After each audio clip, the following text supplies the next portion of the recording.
All right, folks. So, what kind of xenomorph is being cooked up in Kirsch's lab? What more will we discover of Wendy's connection to the xenomorphs? And what is the deal with that prodigy worker that is spraying whatever that substance is in the halls of the prodigy facility? All of that and more on Game Over. Stay tuned.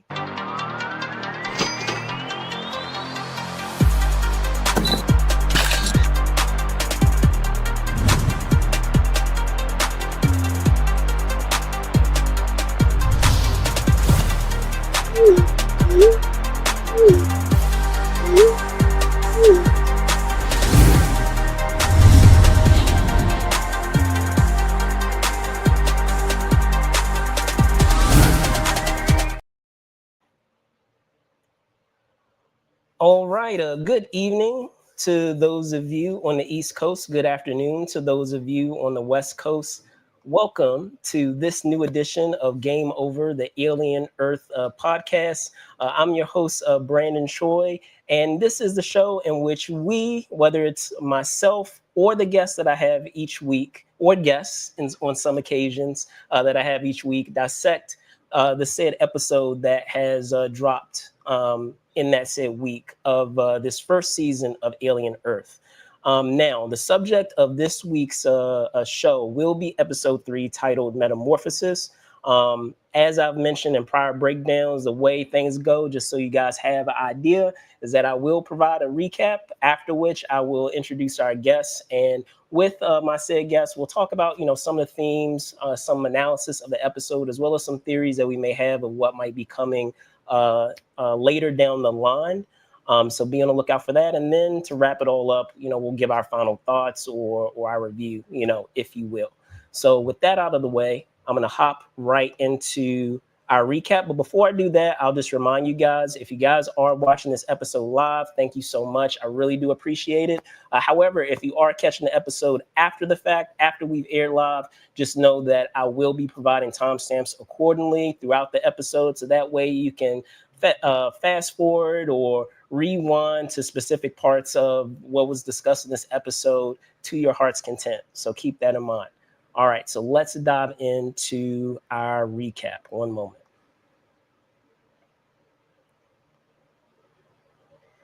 And I know this goes without saying, but getting into talking about what happened in the said episode, spoilers are ahead.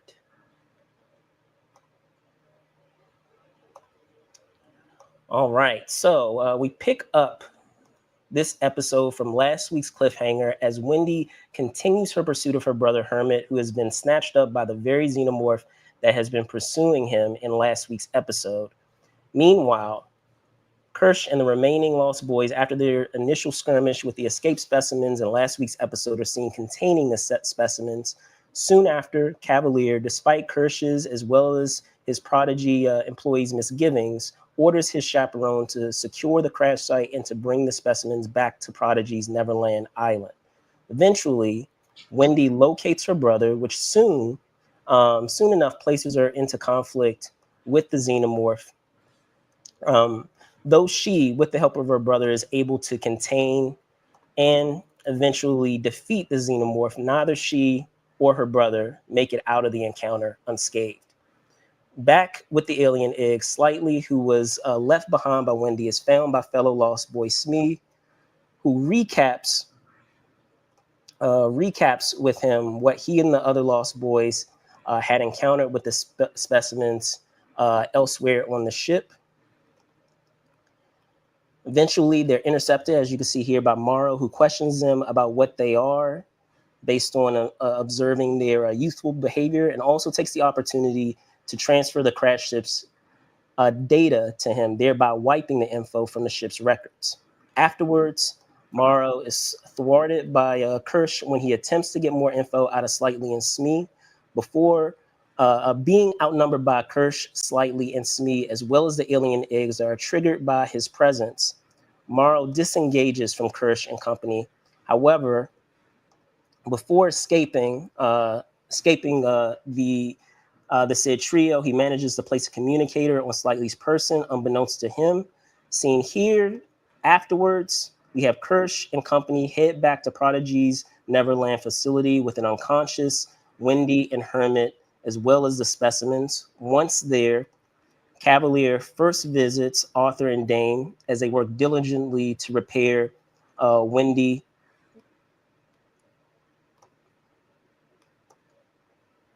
A visit which results in an icy exchange with his employees. Afterwards, he visits Kirsch in the lab with the specimens, who is equally dubious about Cavalier's decision to bring this cargo from the crashed Utani ship. While in the lab, Cavalier nearly meets his end thanks to a face hugger. However, thanks to some quick thinking on the part of Kirsch, Cavalier is spared from his fate and is then informed of the xenomorph's initial parasitic life cycle that he nearly fell victim to.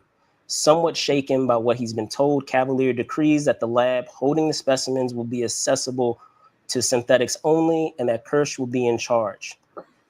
Meanwhile, as Smee and Slightly are visited by Eames, Cavalier's assistant, to inquire about the two Lost Boys' exchange with Morrow, Morrow himself contacts Utani about the situation, that is, Cavalier's confiscation of the contents of the crash research ship.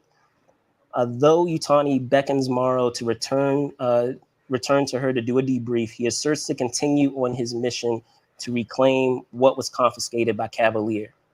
Back at the Neverland facility, Cavalier is approached by the hybrid Curly, who reveals her ambitions to be Cavalier's favorite by demonstrating her desire to rival or even surpass Cavalier versus being held back by familial ties like her hybrid sister, Wendy. Cavalier, intrigued by these ambitions, encourages Curly's aspirations by providing her with some homework of sorts to report back to him once they are completed. Meanwhile, we return to Slightly being contacted by Morrow, thanks to the communication unknowingly placed on him earlier. In this moment, it seemingly becomes clear that Morrow is trying to manipulate Slightly, and it becomes clear that the plan is to somehow utilize Slightly to get his creatures, or Utani's creatures more specifically, back from Prodigy. Eventually, we're treated to a montage of Wendy, thanks to Arthur and Dame's efforts, waking up to investigate a buzzing sound while her brother Hermit is being treated in surgery. As Wendy discovers the source of the buzzing to be emanating from the face hugger that Kirsch is dissecting, we also witness surgeons removing a lung from the still sedated Hermit. Eventually, Kirsch's dissection efforts results in the extraction of a tiny organism residing in the facehugger, as well as Wendy's loss of consciousness. The episode then concludes with Kirsch bringing the tiny organism extracted from the facehugger to a container containing Hermit's removed lung and observing it pierce into that said lung. And that was our episode for this week. So much that went down this week, so dense in terms of a lot of the things to be able to cover and discuss. But with that, I'm going to introduce you to this week's guest host. Yes, host plural. Super excited to have them joining us this week as they are staples in the alien universe. First up, let's see if we can get this up here. There we go.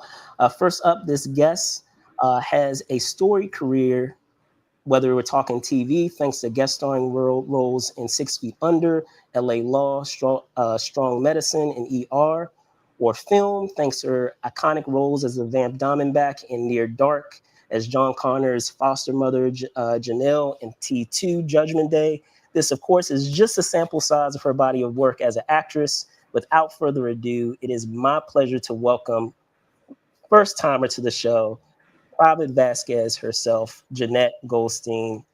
Jenette, hello, how are you? Oh, got you muted. Here you go. Okay. Hi. How you doing?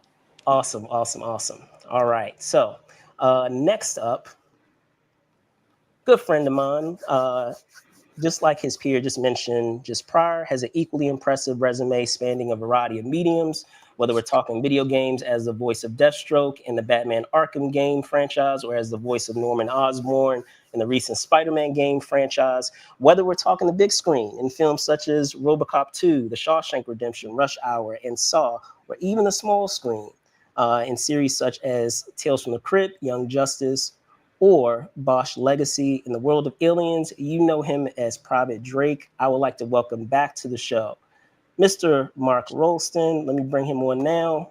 Mark, hello. Hey there, man. How's it going? Good. So, as I said, thank you guys so much for hopping on and talking episode 3. Just to hit the ground running, can you just share, your initial thoughts of what went down this week in this episode? Wow, for me, it's like whole lots of bugs, and and you got the hybrids and the synths, and everyone jockeying for position, and the world being controlled by insane billionaires or seemingly insane billionaires. It's it's kind of like a mirror to our world today. Yeah, I know, scary. Yes, Jenette. yeah, no, the same, and just you find that was 1%ers having the party, which was Oh, yes, a yes, yeah. massive shock. I mean, that was something else. It's great. It's just there's incredible surprises, and then a lot of callbacks that you can trace to 2 years hence to the Alien. For sure. And just to dive right into some of the themes that are for sure prevalent, in this show.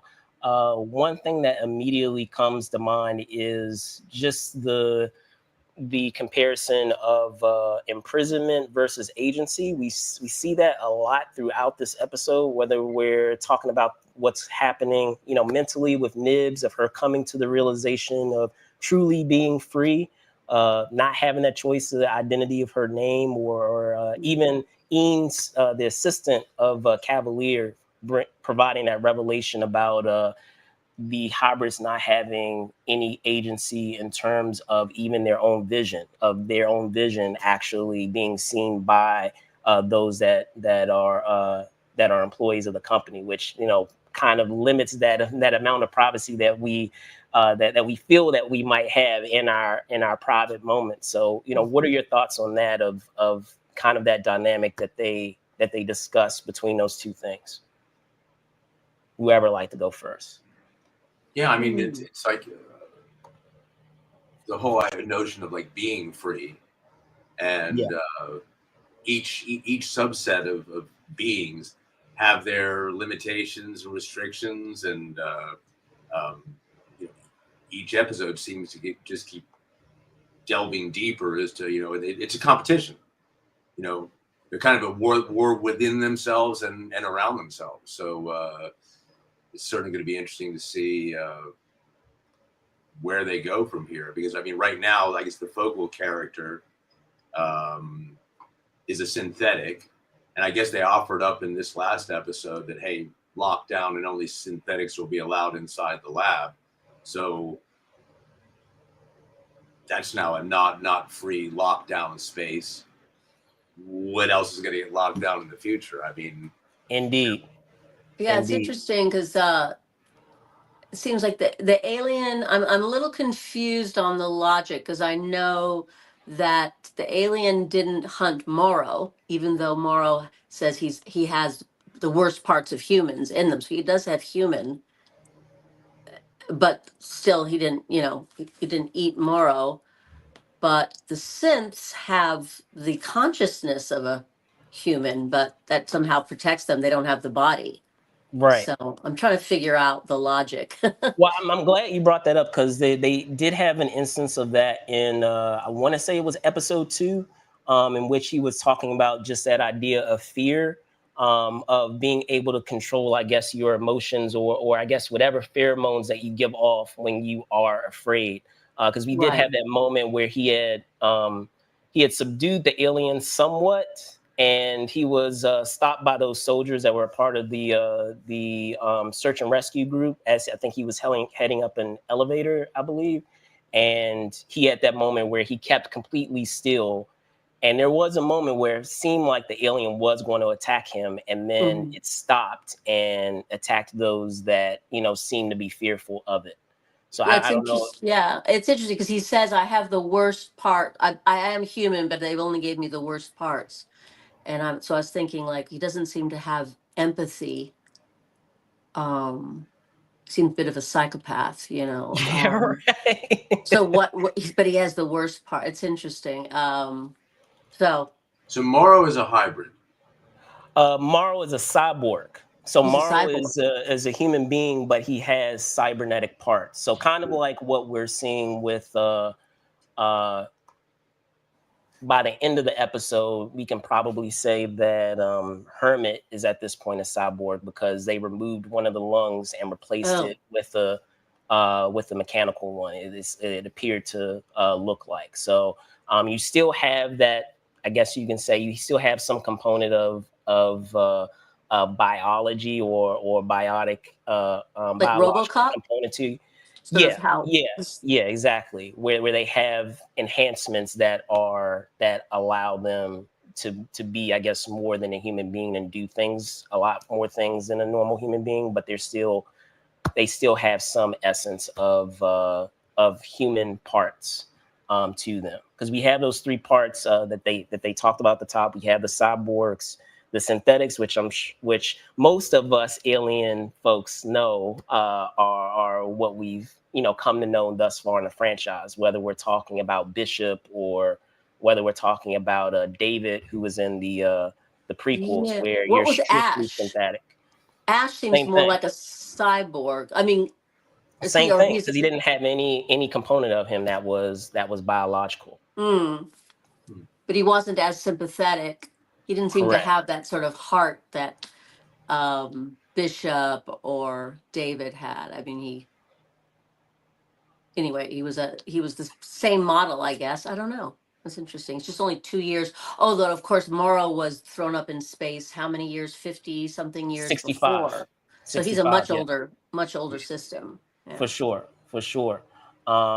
And I guess another component in talking about this theme that they have with imprisonment versus agency, and I'm going to probably likely it'll bleed into, so to speak, the theories, is just also the idea of empowerment that is provided to Kirsch, that we see it at that point where we have that sequence that what is it, Cavalier empowers Kirsch to be in charge of the lab, which I find as an interesting dynamic, because up to this point everyone has kind of been at the service of Cavalier. So what is that going to look like going forward? That you're empowering someone who normally isn't empowered, and we kind of get hints that he already feels superior to human beings to begin with. I feel like it will be very interesting going forward in our remaining episodes. But I didn't know if there was anything else that came to mind, with you all in terms of elements within what has been shown thus far that intrigued you. Kirsch, I can't get it out of my mind. It might just be an arbitrary, but I don't think so, because nothing. He just his hair, the coloring of his hair and everything. He reminds me of Roy Blatty, and so much in Blade Runner. Yes, yeah. It just is such. I can't get him out of my mind. And so anyway, I just think there's something there, because it's Gotcha. such a. I don't think Mark? it's a coincidence. Yeah, I mean, it's just it's for me, the whole thing is just a bit of a game of chess now. Why would Cavalier put him in charge and lock all the experiments down so completely, and then he's also wooing Curly, wanting to give her, or make her jockey for a position too. It's right. And the one thing about Cavalier is like, I can't quite put a finger on, like, what a a parallel character might be, doesn't have quite like the insane swagger of, say, Elon Musk, but he's kind of close, Yeah. Wasn't he Peter Pan? I mean, if we're looking, he's Peter Pan. He's Oh, he's the boy who never wants to grow up. okay. Yeah. The whole Lost Boys thing is I don't know, a lot of explanation for why. Does it really? Well, I really, the thing that struck me, because I never read the original J.M. Barrie, but when he's reading from the original text, it's so dark and freaky about the mother erasing her children's mind, or laundering her children's minds at sleep or something like that. I mean, there's something pretty dark about Peter Pan that, Yeah. that's not in the Disney version, not in the cartoon.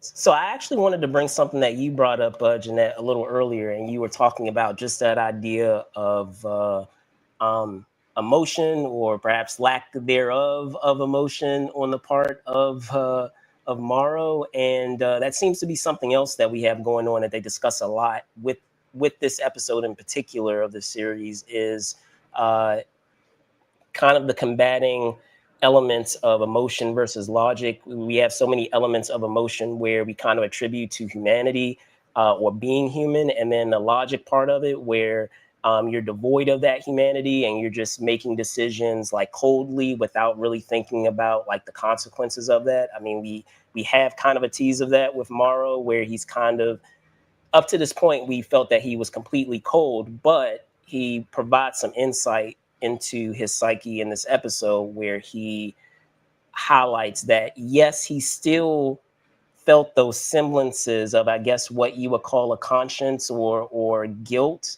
But I guess because he's become so good at being able to regulate his emotions, that he was still able to override those instincts to respond to those common behaviors that a human would have, and to still carry out whatever his mission was. Yeah, it's interesting. He's there's also something about, does these creatures, or these synthetic beings, do they continue to develop? And it seems like, so he's logic, but with the worst parts of a human. Just the fact that he used the word worst means he's made a moral judgment. Yeah. And so there's a difference between morality and emotion. Your emotion could lead you to do very bad things if you don't have a superseding kind of morality in it. So it's interesting. He's sort of he's obviously aware. He seems very torn. He does not seem like a logical creature. He seems to be Yeah, he wants plagued. to be, it feels like, but he still is held back by those human qualities that he despises, I guess. I don't know. And Because he doesn't listen to Yutani, right, and go back. He disobey. No. Yeah, he Am I- disobeys. Yeah. Right. Okay. I was confused, because it did seem, that he knew logically he was going to be unplugged, or drained of the knowledge, or he was going to be ended. You got the Right. feeling he knew that, and so he made it. So there you go. He had agency. He made a choice to disobey and continue to go after the aliens. For sure. Mark, I'm sorry. You want to say something? I was just curious, what is your guys' read on when Wendy is with Herman in the sort of butcher, the meat locker? Why the alien turned away? So I could be wrong about this. The thing that it seemed to be with me is that perhaps it was unsure about Wendy. Going back to just that idea of, it seems like as they're expanding this lore with the xenomorphs, and the idea of being able to instinctually, sense different creatures or opponents that may be human or may not be human, because there were two figures there. You have someone who is human and you have someone who isn't. I feel like it's a component of confusion and also a component of because of that confusion, a little bit of fear, where it didn't know how to react, because you have your target, but you have something that's between you and that target that you can't really make sense of, because it looks like it should be a human, but it's clearly not a human. So I think it's kind of like messing with, those instincts or those senses of how it would normally respond. But maybe you guys have a different perception of what's going on there. Well, I was interesting after the scene after when Wendy puts the meat hook right in the tongue of the right xenomorph. I mean, it's some great action, man. Like a lot of great tension and bang for the buck there. But yeah, it's wild. I think they're still ironing stuff out here. There's going to be a whole lot more that's going to be. Yeah, I can't. It does seem, I'm not really sure why, but it seemed like, wow, her brother escapes like 3 times where everybody else is slaughtered within 2 seconds. Yes. Yes. So plot armor. Yeah, I'm not sure about that. It might just be like, oh well, he's the the lead, so he can't die. You know what I mean? That kind of, is that what you mean by plot armor? But but I don't know. At the very end, the buzzing in her ear. There's something she obviously developed beyond her capability with being able to call up the thing on the fuck with the code or something they were saying. Yeah. But there is something she hears or senses within the alien creature that was, the buzzing, that what makes her pass out when they cut into it. And isn't that how it ends, where she's just like laying on the thing? Yeah. That was the cliffhanger, right?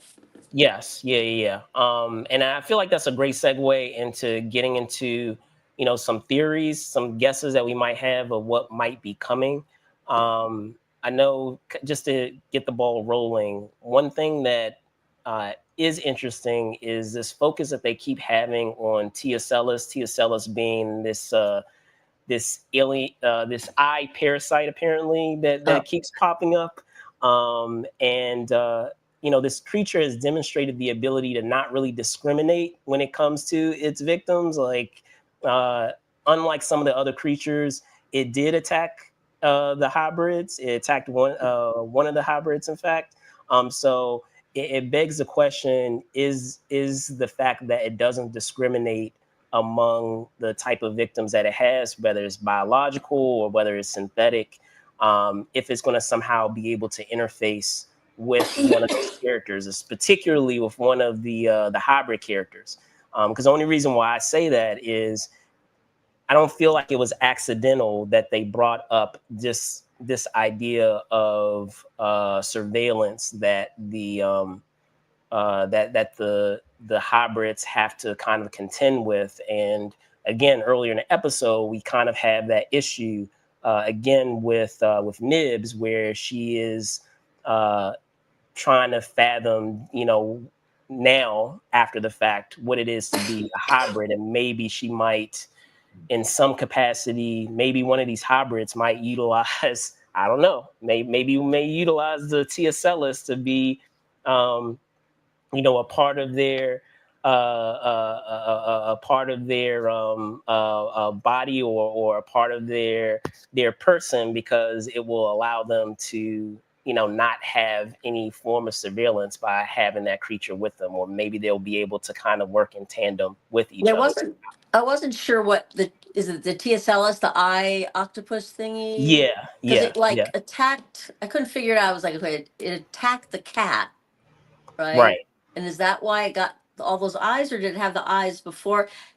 And then the cat turned into it didn't just die. It seemed to also become some kind of weird creature as it kind of dragged itself. Or maybe was that just the cat in its death throes? I don't know. Yeah, I think it was the octopus eye creature inside the cat. Inside the cat. Yeah. And I'm guessing we'll probably get more insight to it because in the next episode, because it looks like they're going to be doing more of these quote unquote experiments in the next episode. So maybe we'll get some more insight of like what that process is. So that final shot though, when they've harvested the Herman's lung. Yeah.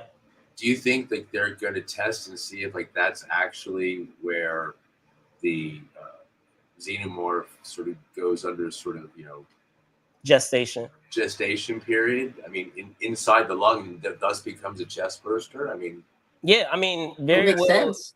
Yeah, very well could be. Yeah, because I was going to say, and I'm glad you brought that up too. Is they've provided a new wrinkle in this lore that we've come to know about Alien. I mean, we just had Romulus in, guess, what was it, the fall of last year? Gosh, has it been that long? Yeah.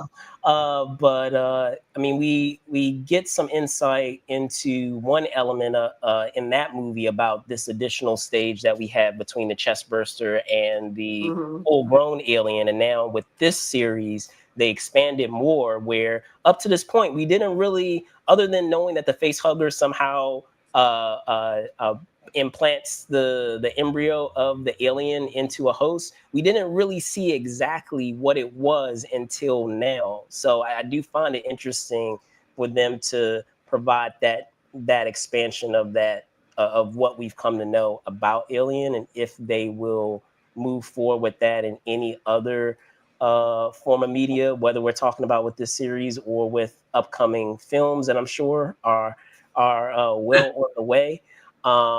Because it'll be interesting to see how that will, as you said, Mark, factor into what type of xenomorph we're going to get. Because if it's not the normal delivery system that you would have with a face hugger, and now you're basically isolating it down to its most basic, form. How is that going to affect the final product? Because we know that the xenomorph, is adaptable to whatever host or whatever process it has in terms of its gestation. So I also didn't follow as well. The Tricellus attacks that one, the red-haired character. Yeah, Nibs. That's what I was saying. Yeah, with the hybrid. But you never really saw what the result of that attack was, or what happens when the Tricellus attack. You got all those little tentacles attached to somebody's face. Like, what happened? Maybe it didn't attack. Maybe that wasn't an attack. Maybe that was just a fantasy, a dream, or no. I mean, maybe it was just exploring her as a being. Maybe Yeah. I don't know. Yes. And I mean, go ahead. I was wondering, how did it get off? I forget how it got off of her. How did they get They push, because she's a hybrid, and because all these hybrids have, above average strength, she was able to push the creature off. And then Smee, the other hybrid, was able to contain it within I guess it was like a boxer or something. Yeah, he was able to contain it. So I love that character. I love Smee. For sure. And but yeah, like I say, it will be interesting to see how its process of being able to infiltrate a potential host works. I mean, I would gather that in what they kind of hint to in its attack of Nibs, that it removes the eye socket first, and then it takes the place of that eye socket, and then puppeteers whatever host it is. And I guess perhaps we'll see. It looks like we'll get a tease of that in the next episode when they do their further experiments with these said specimens. I know out of all the specimens that they have introduced so far, as much as Teocellus has been really cool and has been a standout, I'm very curious of what's going to happen with this plant alien. Like that has been the most fascinating to me, and they haven't shown enough of yet. So I am curious to see. There's the plant. There's the leech. Yeah. There's the bug. I'm wondering. I kind of wonder. Who the father is of Hermit, and in the flashbacks to them watching TV and the father, like who was he? You know, who were the parents? You know, Yeah, for kind sure, of for sure. figure all that out. So For sure. And one other thing that I do want to bring up with you all, because I feel like it has been something that has been paramount throughout the Alien universe. Whenever we're talking about any type of synthetic, is uh, what you feel, what you gather is going on with Kirsch. As I said, we did have that moment where he was provided the power to make decisions in the lab, and his response after being provided with that information by Cavalier was somewhat ominous, at least in my in my opinion, where he told him that you're in charge, and he kind of like slyly said, "As you wish," as he walked off. So. Do we feel that we're dealing with someone who is more along the lines of your fellow Bishop, or someone who's more along the lines of perhaps Ash or David? mm. Well, it's all about the question of AI and how powerful AI is going to become. I mean, as this thing, it has the capacity to learn and learn and learn and learn and learn. But that line is very ominous, like "as you wish," because don't wish for something you don't really want to show up.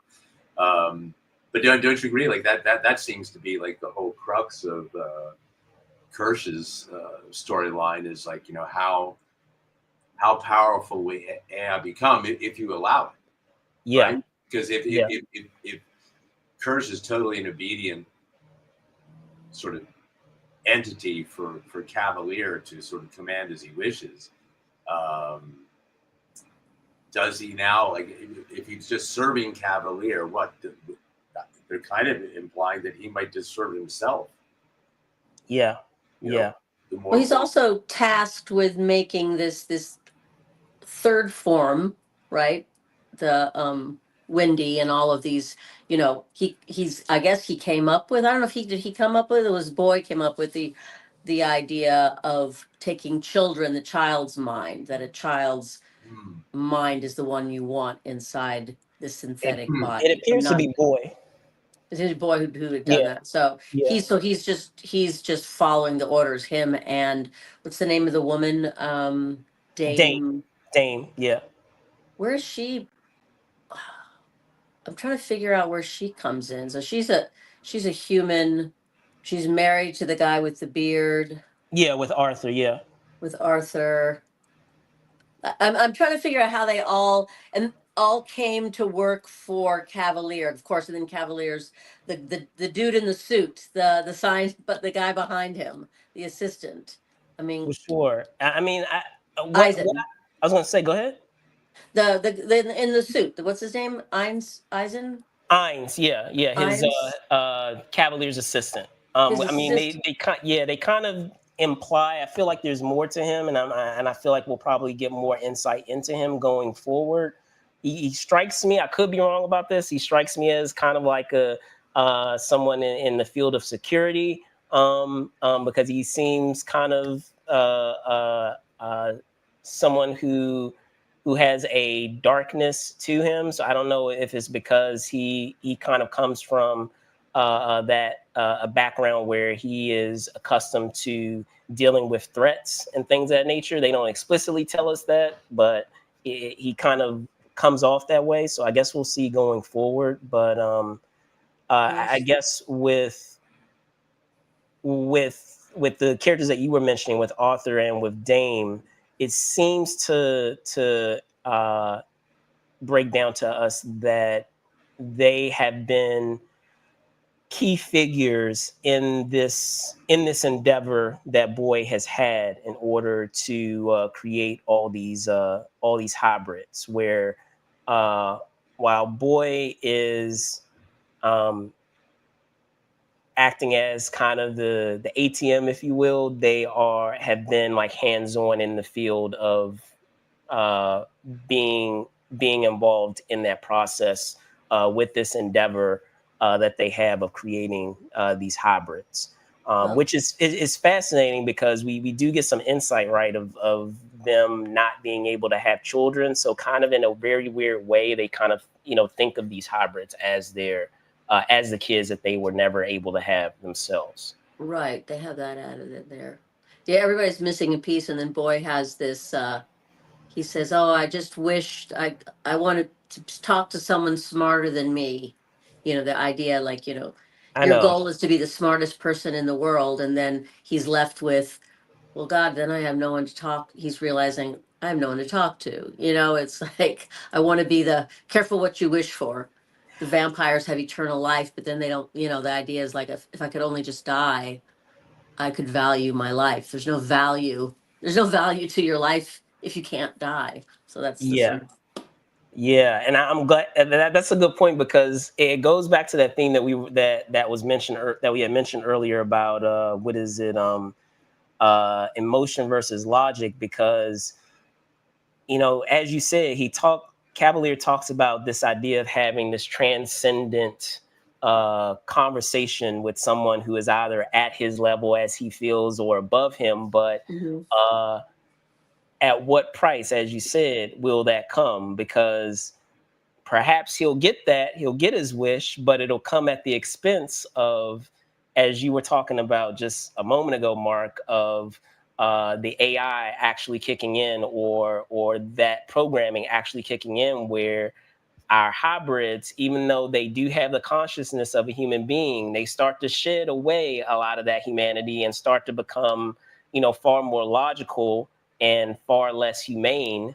And in doing so, yeah, they may be incredibly smart, but they are devoid of the very things that, makes someone human. So, yeah, he might get his wish, but at what cost will he get his wish? Because they may, rebel against him uh, when it's all said and done. So that's that. Yeah, that's an element of consciousness, Yeah, right? yeah, Sentient beings are beings that can feel and communicate and have a sense of conscious. But that's what would make these beings like really dangerous. exactly. If they have no conscience at all. Um, it'll be interesting to see if Cavalier goes down this road with Kirsch, and the Kirsch in the end like turns on him. Yeah, Yeah, I don't know. I mean, they introduced such a huge world. yes, Um, I imagine the arc of the show is already conceived in many seasons, and it's going to be fascinating to see like which elements of this show, which is really kind of a new springboard for a lot of alien lore, right? I mean, yes, yeah, lore. If there's going to be crossover between that and subsequent films, But because they still have to fit. They still have to thread it. It's interesting. They still have to thread it through what was previously, created yeah, and by established. different. It's interesting. I like the fact that mother, the mothership mother, and that Utani is a matriarchal. You've got the grandmother and the granddaughter, and I thought that was interesting. I never knew who Utani was. I think Wayland. We learn who Wayland, right, is in. Yeah, we have a lot of that in those prequel films with Right. Prometheus, and I guess there is the idea that I guess there was a merger that transpired within that time. Once Wayland had gone off.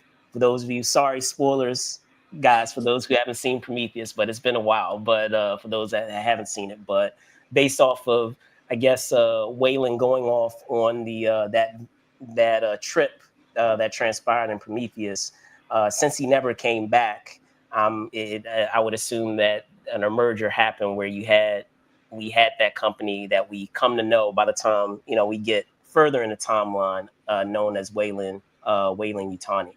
Right. Um, And then there's the other, was it two? There's five of them, right? So we have there are five two. of them. Yeah, there are So, two that they've introduced, or I should say that there are two that they've name dropped, but only one additional one that we've seen other than Utani, and that's Prodigy. So I'm guessing with everything that's going on so far, with as dense as you were saying, Mark, as dense of the story that we have thus far, picture that they would try to introduce those other parties yet. They may try to save it for another season. They may have just like introduced it just for as a means of world building. But I can't foresee that they would introduce those, this in this first season with all the stuff that they've already introduced so far. I feel like what they've introduced so far is enough for viewers to be able to chew on without kind of making it overloaded with all these other companies and what they specialize in and all that stuff. I've got a question for you. What is your theory on the workman who's fixing the? I love that.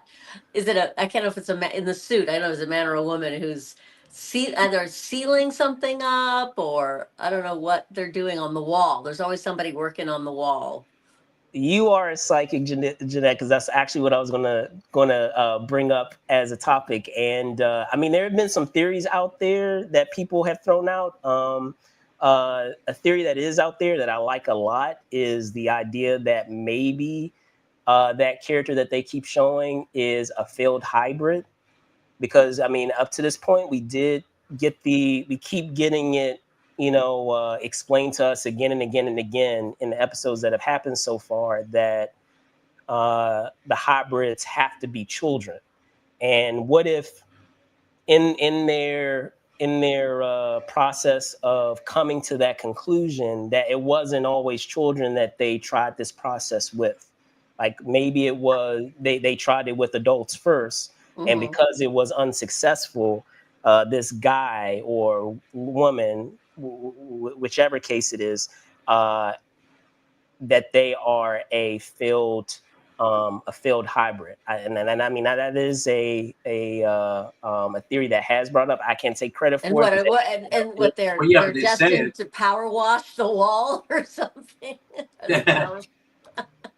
They also said in an early episode that the conflict for the synthetics is that they have the mind of a child, but they put them in an adult body. Yeah, I mean that actually so that's. So that's what I was saying with our person there is that they might be the failed example before they came to the conclusion that they would need to use kids instead of adults. Perhaps he was a hybrid where they decided that they were using adults. Maybe they started with adults first. And after all of these failed attempts of realizing that adults are not the right candidate in this process, that they decided to use children. And with these field experiments, because what else are they going to do with them? They're now using them kind of as like hired help to just clean around the building because they're, of no use anymore. So, I mean, that, as I said, that is a theory that has come up. The one that I have thought about is it, are we kind of playing with time? Because if we're thinking of it in terms of us playing with time, then perhaps that worker is repairing the place following the escape of the xenomorph. And maybe we come back as we go further into the series, we come to find out that this moment that we keep seeing happened later versus happening in present time of when we're seeing it. Because we one thing that kind of struck me is the idea that after Wendy was damaged, they said something really interesting. I want to say it was Arthur was saying something interesting when he was having a conversation with Cavalier, when Cavalier came to visit him later in the episode, and he was saying, "Can I talk to Wendy?"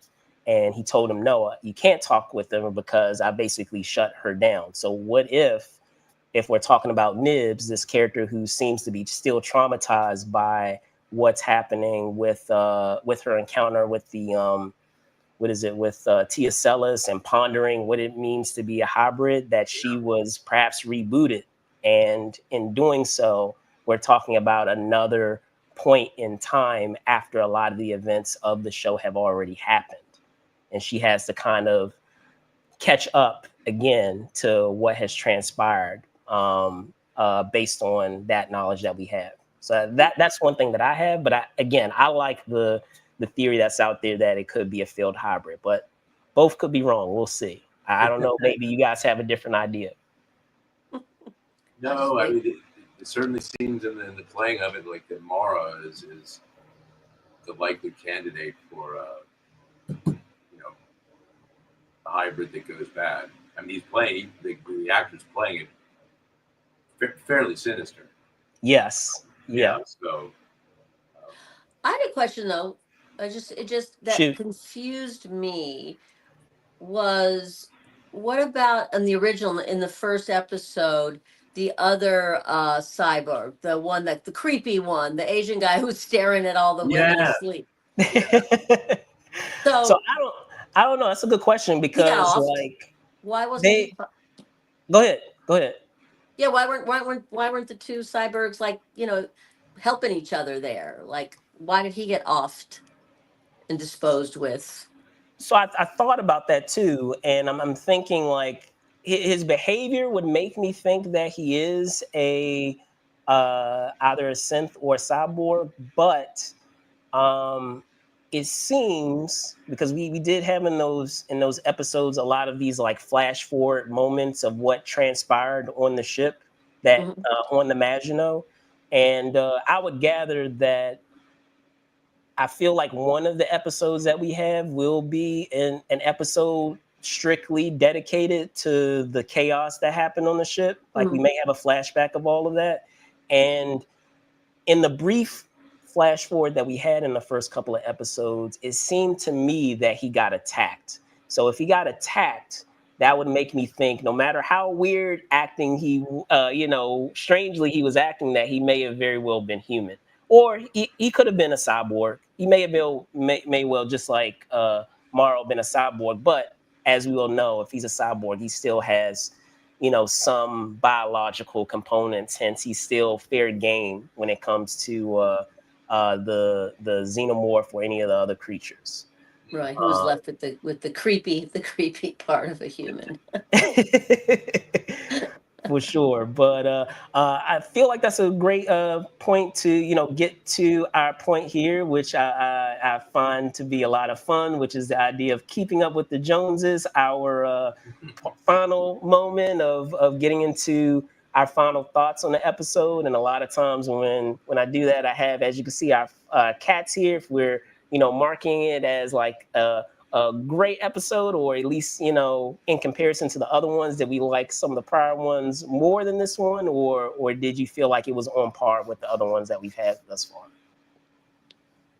I liked it more. I mean, I thought broadening the scope of the whole thing to include like Yutani, that gives it broadens the scope of the world.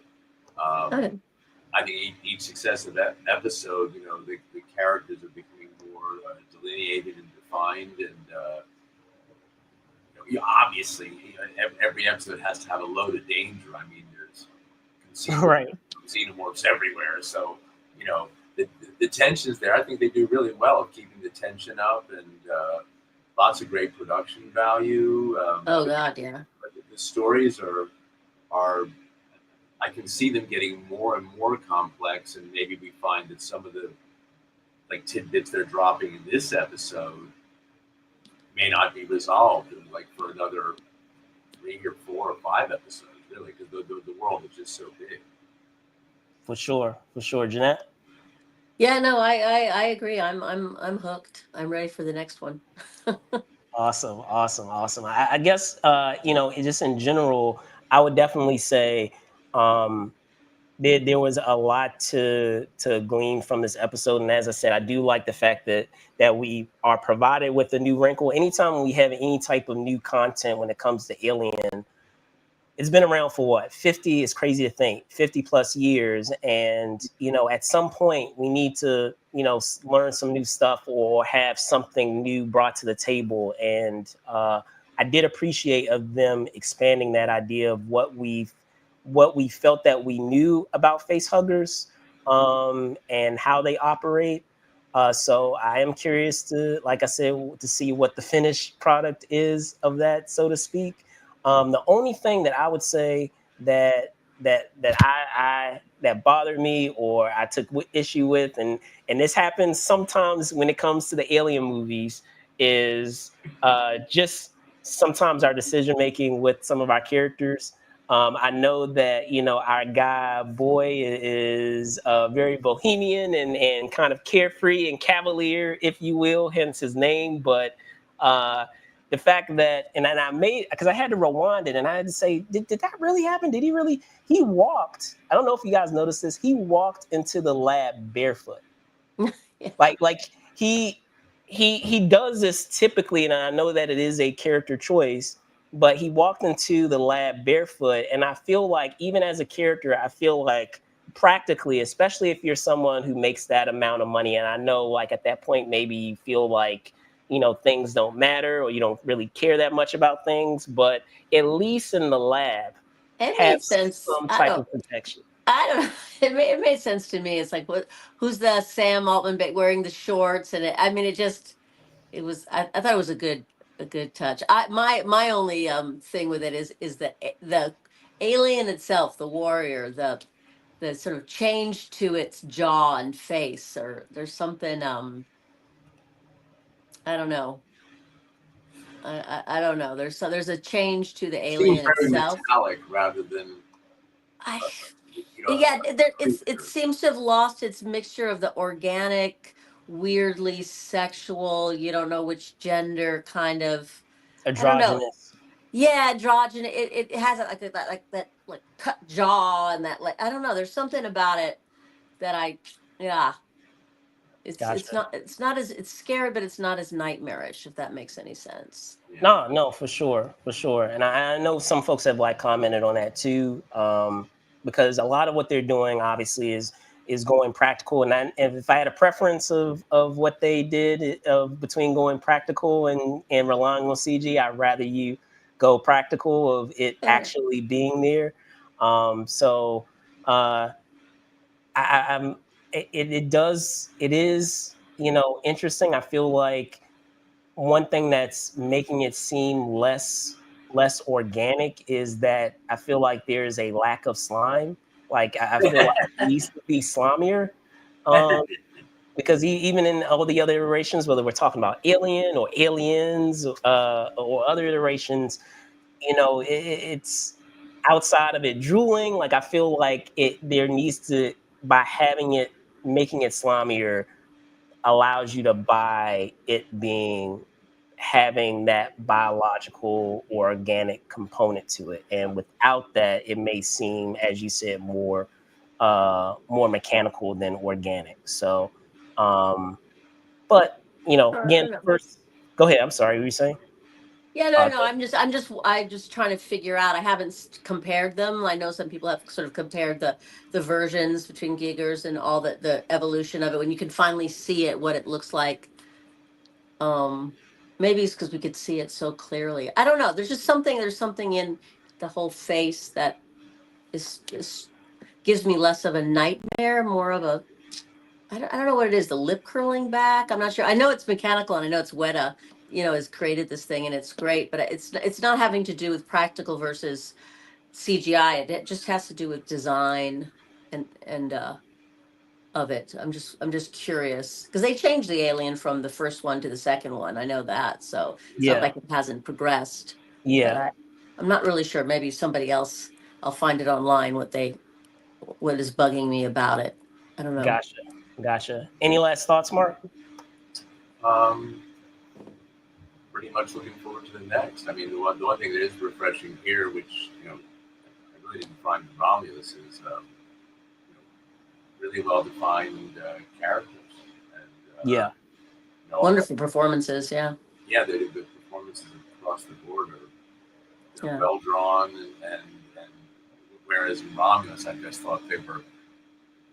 I mean, we talked about it before. It's like, who were they? The English guys? It was, I couldn't tell the guys apart from each other in Romulus. Remember, they're like two English. Right. It was like couldn't distinguish between one, but yeah, I think they're doing a great job. It's going to be fascinating. Yeah. No, it's really good. It's really, really good. awesome. So I feel like we can wrap it up there. I feel like there's a great Okay. place to cap it off. But I want to thank you guys so much for hopping on. As I said, it was exciting to have you, join this week to talk Alien Earth. Before I let you go, whoever like to go first, can you tell folks where they can find you and what you got coming up next? Oh wow! Just I'm about to start up a bunch of gaming work. Spider-Man 3 is coming, everybody. It's probably going to be a year and a half or so before we actually release it. But also working on a new VR game, Batman Arkham Shadow. So lots to look forward to there. And yeah, looking forward to the 40th anniversary of Aliens, man. Next year, 40 I years. know, jeez, wow, awesomeness. Jenette and I don't look any different. Exactly. 40 years is just like nothing. Yeah, nothing. Same. So yeah, that I'm still, I have my stores, Jenette Bras. Of course. I've got in Los Angeles. I've got 3 in Los Angeles. Our we're celebrating 10 years of one of our last Los Angeles stores. And what else? And then we have one in Atlanta, and that's what I'm working on, and just doing the Lord's work, as somebody said. Terrific. Well, again, I want to thank Jenette and Mark for hopping on this edition of Game Over. My name is Brandon Choi. You can find me at Brandon Choi ENT on X and Brandon Choi _ENT on Instagram. I, of course, want to also give a shout out to the Patreon folks, just to give some thanks to you guys, because you guys help keep the lights on. So I really do appreciate it. There are a whole bunch of tiers that you guys can participate in. So, be on the lookout for that. But otherwise, with that being said, thank you guys. As I said, so much for watching. Be safe out there, guys. And with that, I will see you guys soon. Bye now.